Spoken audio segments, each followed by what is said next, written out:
ये radio Pakistan podcast है। अस्सलामुअलैकुम सामीन, रेडियो पाकिस्तान इस्लामाबाद के पॉडकास्ट स्टूडियो से कौमी नशरियात राब्ते पर पेश खिदमत है हमारा खुसूसी इंटरव्यू। आज 27 अक्टूबर योम सयाह, मकबूजा जम्मू कश्मीर की तारीख का सबसे सयाह तरीन दिन, जब हिंदुस्तान की गासिब अफवाज ने वहाँ पर कब्ज़ा कर लिया और तब से लेके आज तक वहाँ पर जुल्म व बर्बरियत के पहाड़ तोड़े गए। वहाँ पर जबर की नई दास्तानें हैं और किस तरह से ये जुल्म आज भी जारी है, इस पर हम बात करेंगे। और 1947 में जिस तरह से भारत ने तकसीम हिंद की तमाम जो शिकें थीं उन्हें बालाए ताक रखते हुए बैनुल-अक़वामी कवानीन और इंसानी हकूक़ की संगीन खिलाफ वर्जियाँ करते हुए कब्ज़ा कर लिया था उस इलाके का, और उस खूबसूरत इलाके पर आज भी वही मसालिम जारी हैं। आज हम इस पर बात करेंगे अपने स्टूडियो में। मैं हूं आपका मेज़बान सुहेब बिन नूर, और हमारे साथ स्टूडियो में तशरीफ़ फरमा हैं इस वक्त कश्मीरी रहनुमा कुल जमाती हुर्रियत कॉन्फ्रेंस के तर्जुमान शेख अब्दुल मतीन साहब। अस्सलाम वालेकुम। वालेकुम सलाम वरहमतुल्लाहि आपको सबसे पहले तो खुश आमदीद कहते हैं। जी बहुत बहुत शुक्रिया, अल्लाह खुश रखिए। शेख साहब, अहम दिन यकीनन पूरी दुनिया में जहाँ भी कश्मीरी मौजूद हैं, जहाँ भी पाकिस्तानी मौजूद हैं, इसे योम सयाह के तौर पर मनाते हैं। 27 अक्टूबर 1947 क्या हुआ था? देखिए जी, वाकई ये जो आपने बताया है ये स्याह तरीन दिन है कश्मीर की तहरीक आज़ादी में। उसकी बुनियादी बात ये है क्योंकि इसी तारीख़ को यानी 27 अक्टूबर 1947 में भारत ने जाबिराना तौर पे अपने फ़ौज को मकबूजा कश्मीर में दाखिल कर दिया, कश्मीरियों के ख्वाहिश के बरक्स। और फिर हम ये देखते हैं यही फ़ौज जो है जो उस वक़्त 47 में मौजूद थी, और आज अगर हम देखते थे 2025 उस फ़ौज में मज़ीद इजाफ़ा किया गया, और इतना इजाफ़ा किया गया कि 10 लाख की फ़ौज वहाँ पे मौजूद है। फिर न सिर्फ ये फ़ौज जो है वहाँ पे मौजूद है, बल्कि इनको इम्प्यूनिटी है हर लिहाज से, जिनको हम ब्लैक लॉज कहते हैं। तो कश्मीरियों का ये हक़ बनता है कि वो इस दिन को योम सयाह के तौर पे मनाए। इसलिए आप देखते हैं आज़ाद कश्मीर हो, मकबूजा कश्मीर हो, पाकिस्तान हो, और दुनिया में जहाँ पे भी कश्मीरी मौजूद है वो इसको योम सयाह के तौर पे मनाते हैं। और पाकिस्तान के हवाले से क्योंकि एक ही है जो है यानी ममलिकत खुदादाद पाकिस्तान, जो कि इस मसले के हवाले से फ़रीक भी है, वो कश्मीरियों के साथ इज़हार यकजहती के हवाले से ख़ुद भी इसमें शामिल होते हैं। इसीलिए आप देखते हैं कि इस दिन के मुनासबत से रैलीज़ भी होते हैं, सेमिनार्स भी होते हैं, बिल बोर्ड्स भी लगे होते हैं। यानी बिल्कुल अगर हम पाकिस्तान की बात करेंगे, आज़ाद कश्मीर की बात करेंगे, जगह जगह पे ये पैगाम दिया जाता है कि कश्मीरियों को कि आप इस जद्दोजहद में अकेले नहीं हैं, बल्कि पूरी पाकिस्तानी कौम आपके साथ है। और हम कश्मीरियों को ये हक़ भी बनता है कि हम इसको योम सयाह मनाए, क्योंकि ये वही भारत है जो फिर दौड़ दौड़ के अक़वाम मुत्तहिदा में गया और कश्मीरियों से वादा किया गया। वहाँ पे भी लाल चौक इसका गवाह है, अपनी पार्लियामेंट में भी उन्होंने ये वादा किया कि ये फ़ौज जो है ये टेम्परेरी है, हम कश्मीरियों को इस्तिस्बाब राय यानी हक़ खुरादत दिलवाएंगे। और हम आज देखते हैं यानी 78 ईयर्स हो गए, अभी तक वो कश्मीरियों को जो वादा किया गया है उस वादे को नहीं निभाया गया है। तो इसलिए हम कश्मीरी जो है ये हक़ रखते हैं कि हम इसको योम सयाह के तौर पे मनाएं। इसी तरह हिंदुस्तान के जो कौमी डेज़ है उसको भी योम सयाह के तौर पे हम मनाते। उसकी बुनियादी वजह ये है क्योंकि कश्मीर का जाबिराना कब्ज़ा जो है मेरे, जिसको once upon a time paradise on earth कहते थे, कब्ज़ा किया गया। और न सिर्फ उस कब्ज़े को उन्होंने फ़ौजी ताकत के बलबूते पे ही रखा, बल्कि जो उन्होंने कुछ आइन में कुछ आर्टिकल्स दिए थे, यानी 5 अगस्त की 2019 की बात करेंगे, यानी 370 आर्टिकल और 35 ए को भी उन्होंने खत्म किया। की माज़रत, ये आर्टिकल 370 35 की रेवोकेशन के बाद इस वक्त कश्मीर की क्या सूरत हाल है, ख़ासतौर पर मकबूजा? बिल्कुल, मैं उसी तरफ अब आ रहा था। आपने अच्छा किया, आपने ये सवाल उठाया है। मैं आपको कह रहा हूँ कि उसमें जुल्म और जबर जो पहले हो रहा था, यानी ह्यूमन राइट्स वायलेशन जो वहाँ पे मौजूद थी, उसमें मज़ीद इजाफ़ा हुआ। सही। और इन आर्टिकल्स की वजह से जो अब मेरी यानी जो मौज कश्मीर जिसको हम कहते हैं ना, मदर मौज को हम कश्मीरी में कहते हैं मदर को ना, तो वो हर लिहाज से जो है ना उसकी सूरत हाल जो है वो गंभीर बन रही है। आर्टिकल्स की वजह से कुछ प्रोटेक्शन थी। कुछ प्रोटेक्शन थी, क्योंकि असल में हमारी जो सोहेब भाई बात है वो है हक खुद इरादत की। लेकिन ये जो आर्टिकल हिंदुस्तान ने खुद दिया, अब आप यहाँ से आप देख सकते ना हिंदू की मेंटलिटी को आप देखें, हिंदू का जो वो जो वर्ड होता है उसका वो कितना पास लिहाज रखते हैं, इन चीज़ों से हमें पता चलता है। यानी ये जो 370 का आर्टिकल और 35A को एब्रोगेट किया गया, यानी रियासत की ये जो कठपुतली वहाँ पे हुकूमत होती थी उसके चंद इख्तियारात थे वो भी उन्होंने ख़त्म किया। न सिर्फ ये बल्कि इस 35A की वजह से जो है कोई भी गैर रियासती बाशिंदा जो है वो वहाँ पे बाशिंदा नहीं हो सकता था, वो यहाँ पे प्रॉपर्टी नहीं खरीद सकता था, या वो यहाँ पे इसमें मुलाजमतों में शरीक नहीं हो सकता था। इसको भी ख़त्म किया गया। इसका मतलब ये है कि हिंदुस्तान ने उसके बाद 2019 के बाद जो इक़दामात उठाए हैं उसमें उन्होंने जो डेमोग्राफिक चेंजेस कम्प्रहेंसिव तरीके से जो वो आगे जा रहे, उस हवाले से उन्होंने लाखों गैर रियासती बाशिंदों को क्या दिया है, स्टेट सब्जेक्ट्स बना दिया है, यानी जो कि हो ही नहीं सकता था इस आर्टिकल को ख़त्म करके। तो उसके बाद न सिर्फ ये जो हमारा वहाँ पे कल्चर है उसको भी बिल्कुल इरेडिकेट और ख़त्म किया जा रहा है हर लिहाज से मकबूजा कश्मीर में। और जो हमारी अपनी प्रॉपर्टीज़ हैं यानी वो भी कन्फिस्केट की जा रही हैं, वो भी कन्फिस्केट किया जा रहा है। हमारे हुर्रियत कॉन्फ्रेंस के बहुत सारे जो लोग हैं उनकी प्रॉपर्टीज़ को भी इसी तरह, और कश्मीरी आवाम को भी इसी तरह जो है उनको यानी ये कन्फिस्केट किया जा रहा है। और इसके बाद जो हम ये भी देख लीजिए, जो हमारी पूरी की पूरी क़यादत जो है उनको जेलों में बंद रखा गया और मुसलसल बंद रखा गया उन पे, यानी यहाँ तक भी सोहेब भाई यानी ये सूरत हाल जो गंभीर है, यानी मुलाकात एक हक होता है। आपने किसी को बंद रखा है तो उसको मुलाकात के लिए जाते, अगर किसी को आपने बंद रखा है तो उसके लिए मेडिकल फैसिलिटी जो होती है वो आप उनको प्रोवाइड किया, कानूनी हक है, कानूनी हक है, वो भी नहीं किया जा रहा है। मैं अगर अपने यानी चेयरमैन जो कुल जमाती हुर्रियत कॉन्फ्रेंस के चेयरमैन है सैयद अली शाह गिलानी के बाद वो है मसरत आलम भट्ट साहब, यानी इस माह उसके 29 साल जो है यानी ये पूरे हो जाएंगे। उसके बाद हम ये देखते हैं हमारी जो और क़यादत है शबीर अहमद शाह की शक्ल में, यासीन मलिक साहब की शक्ल में, नईम खान की शक्ल में, या डॉक्टर फयाज़ की शक्ल में, मुश्ताकुल इस्लाम, अब्दुल अहद की शक्ल में, ये जो हमारी बहनें हैं आसिया बाजी, नाहिद साहिबा, यानी 34 जो हमारी बहनें हैं वो भी इस वक्त जेल में हैं। यानी उनकी भी जो यानी कसम पुरसी है उसमें मज़ीद इजाफ़ा हो रहा है उनके यानी जो वहाँ पे वो मौजूद है। तो जो आपकी बात थी कि 5 अगस्त के बाद क्या हुआ, वहाँ पे भी यानी उन पे भी अब, क्योंकि पहले तो रियासत के जो कोई भी बाशिंदा है ये एक कानून था वहाँ पे, आप उनको किसी और जगह पे मुंतकिल नहीं कर सकते, यानी आपको कन्फाइन उनको रियासत के अंदर ही जेल में रखा। लेकिन वो हिंदुस्तान ना आइन मानता है ना कानून मानता है, तो फार फ्लैंग जो एरियाज़ है और जो स्टेट्स हिंदुस्तान के हैं उसमें उन्होंने उनको रखा है। तिहाड़ जेल की बात करूँ, जोधपुर की जात, नैना जेल, इलाहाबाद की बात करूँगा क्योंकि टाइम शॉर्ट होता है। यानी इसके बाद जब हम देखेंगे 5 अगस्त के बाद, और जो मैं मसरत आलम भट्ट साहब की बात कर रहा हूँ, 39 दफ़ा उनको पब्लिक सेफ्टी एक्ट के तहत गिरफ्तार किया गया, और उनका जब कॉश होता है उनको अदालत कहता है इनको अब रिहा करो, उनको रिहा नहीं किया जाता है, फिर लगाया जाता है। यानी ये जो मेरी जंगल का कानून है, यानी ये जो मेरा पैराडाइज है जिसको जन्नत बेनज़ीर कहा गया है, वो इस वक्त अगर बना हुआ है वो एक जलता हुआ सुलगता हुआ जहन्नम बना हुआ है। यानी कश्मीर एक बड़ा जेल बना खाना, बहुत बड़ा जेल बना दिया गया है। वहाँ पर मवासलात का निज़ाम धर्म भरम कर दिया, मुआशी कत्ल-ए-आम कर दिया। आपके ख्याल में अक़वाम मुत्तहिदा का जो किरदार होना चाहिए था, 70 से ज़ायद करारदादें मौजूद हैं अक़वाम मुत्तहिदा की सलामती कौंसिल में, ऐसा क्या मसला है कि अक़वाम मुत्तहिदा ये तनाज़ा, ये मसला हल कराने में मुकम्मल तौर पर नाकाम रहे? देखिए, अक़वाम मुत्तहिदा का जो वजूद है ना वो किसी बुनियाद पे आया। उससे पहले लीग ऑफ नेशन भी था, बिल्कुल ठीक है।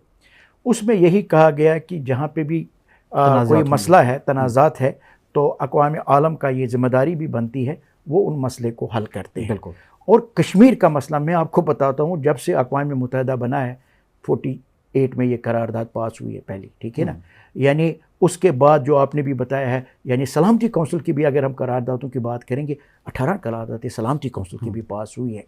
तो होना क्या चाहिए था, होना ये चाहिए था, और ये भी एक सितम ज़रीफ़ी है सोहेब भाई, ये मसला भी कौन लेके गया है, ये मसला भी खुद हिंदुस्तान लेके गया है, अपने वज़ीर-ए-आज़म लेके, उनके खुद वज़ीर-ए-आज़म आजाई जो है पंडित जवाहरलाल नेहरू लेके गया है।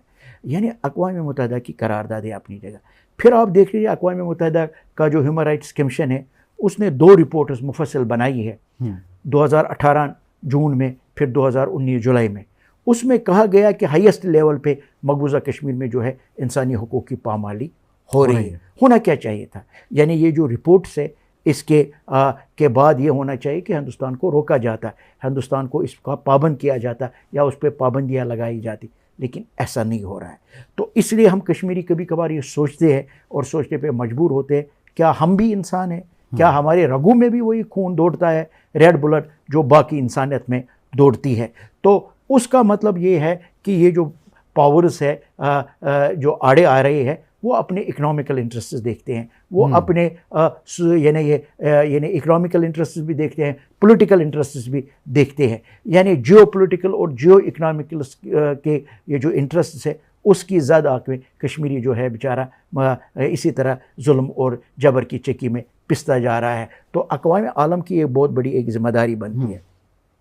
और दूसरी बात जो मैं आपसे गुजारिश करूंगा, अभी आपने देखा है हिंदुस्तान ने एक हमाकत की है जिसने उसने ऑपरेशन सिंदूर का नाम रखा है, और 25 अप्रैल को उन्होंने जो हमला किया था, और फिर जो पाकिस्तान ने मार्के हक या बुनियान मरसूस जिसको कहते हैं, जो उन्होंने फिर जवाबी कार्रवाई दी, यानी 9 और 10 में हमारे सामने है।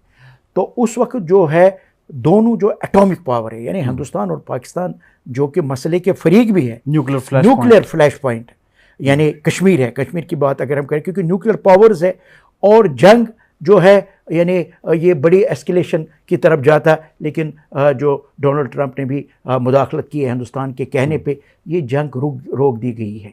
यानी आप समझ लीजिए इसकी हिसासियत क्या है। यानी हम समझते हैं कि जब तक मसले कश्मीर को यानी आज़ादी ना दी, यानी हल न किया जाए, एमिकेबल सोल्यूशन ना निकाला जाए, तो ये जो दोनों न्यूक्लियर पावर्स है ये आमने सामने किसी भी वक्त आ सकते हैं। बिल्कुल, इसीलिए हम बड़ी अहम बात की, डोनाल्ड ट्रंप का भी आपने हवाला दिया, वो खुद भी कहते हैं मैंने 9 जंगें रुकवाई हैं, जिसमें पाकिस्तान और भारत के माबैन भी जो हालिया स्क्रिमिशेस हुई ये रुकवाई हैं। तो आपके ख्याल में डोनाल्ड ट्रंप कोई अपना किरदार अदा कर सकते हैं, या आलमी बरादरी इसे मिलकर क्या किरदार अदा करना चाहिए ताकि तनाज़ा कश्मीर भी हल हो और जनूबी एशिया में भी क्या में अमन मुमकिन हो सके? देखिए, आलमी बरादरी पर बहुत जिम्मेदारी आयद होती है, सही, क्योंकि अक़वाम मुत्तहिदा में हमारी करारदादें मौजूद है। यानी कश्मीरी जो ये लड़ते हैं ना, इसकी एक जवाज़त है, यानी वो कश्मीरी हक़ पे मबनी वो जवाज़त क्या है कि उनसे वादा किया गया।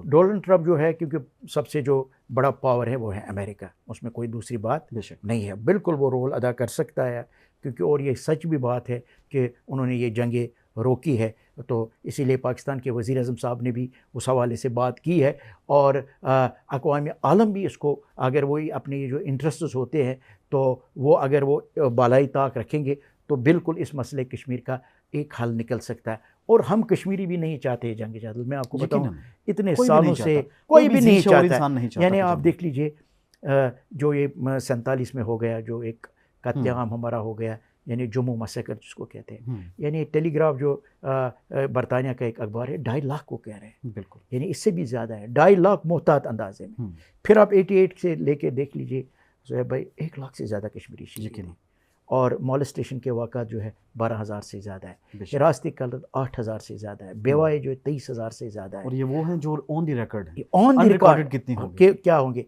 फिर महज ग्रेव यार्ड्स हमारे, फिर ये नई टर्म जो दुनिया ने सुनी है हाफ विडोज, वो है।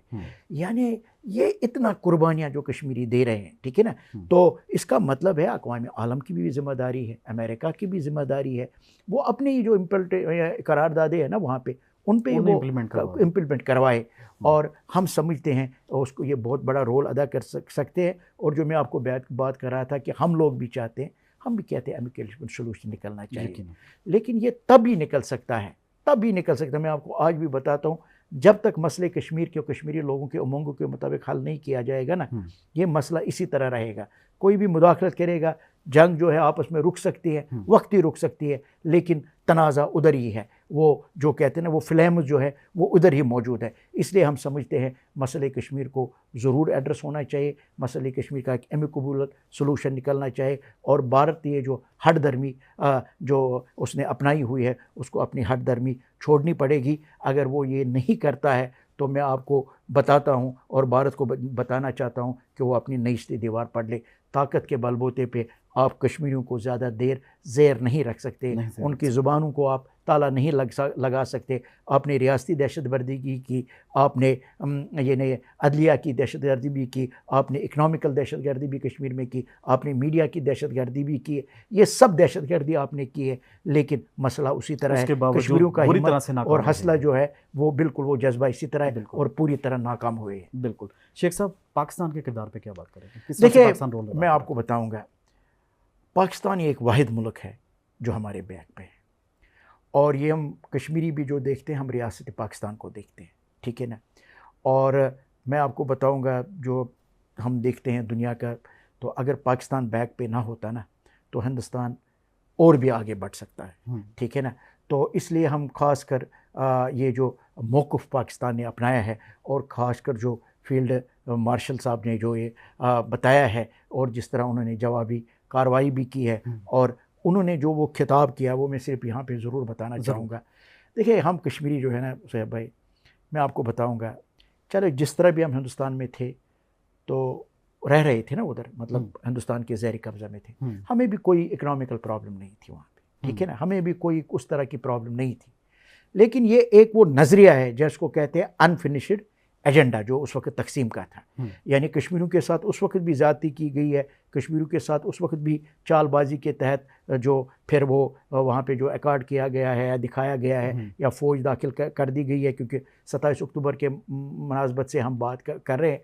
तो इसका मतलब है कि वो जो नज़रिया है, वो क्या है नज़रिया, पाकिस्तान का मतलब क्या, ला इलाहा इल्लल्लाह, उसको हासिल करने के लिए कश्मीरी भी अपनी जद्दोजहद जारी व सारी रखे हुए है। इसलिए आज भी आप देखते हैं कि यानी मुख्तलिफ यहाँ पे पाकिस्तान में प्रोग्राम्स हो रहे हैं, और किस लेवल पे हो रहे हैं, गवर्नमेंट लेवल पे हो रहे हैं। ये कश्मीर अफेयर्स की चंद दिन पहले मीटिंग थी, मैंने भी वो वहाँ पे मैं शामिल हुआ है, और मैं खुद देखता हूँ, मैं खुद अपना मुशाहिदा है वहाँ पे, वो किस तरह एक एक चीज़ को माइन्यूटली देखते हैं। वो कहते हैं कि अच्छे से और अच्छे तरीके से कश्मीरियों के साथ इज़हार यकजहती की जाए। तो इस हवाले से हम कश्मीरी कौम जो है और अपनी तरफ से कुल जमाती हुर्रियत की तरफ से हम पूरी हुकूमत पाकिस्तान और पाकिस्तान के अवाम के और इदारों के और फील्ड मार्शल के शुक्रगुज़ार है। तो इंशाल्लाह वो दिन दूर नहीं है जब कश्मीरियों को अपना हक मिलेगा, और वो ज़रूर और ज़रूर पाकिस्तान का हिस्सा बनेंगे। इंशाल्लाह पाकिस्तान का हिस्सा बनेंगे। शेख साहब, आपको बहुत बहुत शुक्रिया, आप हमारे साथ मौजूद थे, आपने अपना कीमती वक्त दिया। और नाज़रीन और हमारे सामाईन, जैसा कि आपने भी समाअत फरमाया, आपने देखा भी हमारे रेडियो पाकिस्तान इस्लामाबाद के स्टूडियो से कौमी नशरियात या राब्ते पर आप समाअत फरमा रहे थे और देख रहे थे हमारा खुसूसी पॉडकास्ट, जो कि आज शेख अब्दुल मतीन साहब के साथ था, और कश्मीरी रहनुमा हैं।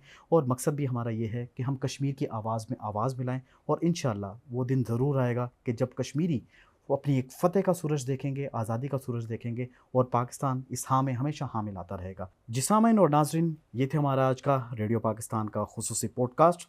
मैं था आपका मेज़बान सुहेब बिन नूर। इसमें हमें तकनीकी मावनत फ़राहम की हमारे स्टूडियो इंजीनियर्स वकार जावेद, फ़हद वहीद और नबी हादी रिजवी ने। हमारे प्रोड्यूसर थे इनाम सुमरो, और ये पेशकश थी रेडियो पाकिस्तान इस्लामाबाद की। अपना बहुत बहुत ख्याल रखिएगा। अल्लाह हाफिज़, फ़ी अमानिल्लाह।